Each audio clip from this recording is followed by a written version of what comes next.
Herkese merhabalar diliyoruz. Bugün neredeyiz? Bugün 25'ler Düşünce Meclisi Başkanımız Mikail Koç Bey'in misafiriz. 25'ler Düşünce Meclisi olarak. Değil mi başkanım? Evet. Keyifler nasıl bu arada? Güzel. Evet, bizi çok güzel ağırladı. Böyle bir taraf cam kebap, bir taraf böyle yok. Evet, benim yerim Evet. Başkanım ilk sizden alalım. Eyvallah, teşekkür ediyorum. Hepiniz hoş geldiniz. Teşekkür ederim hepinize. Ayağınıza sağlık. İyi ki varsınız, iyi ki dostlarımsınız.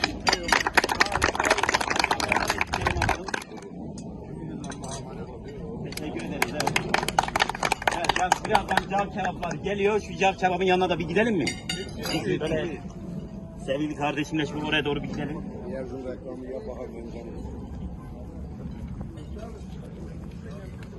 Evet.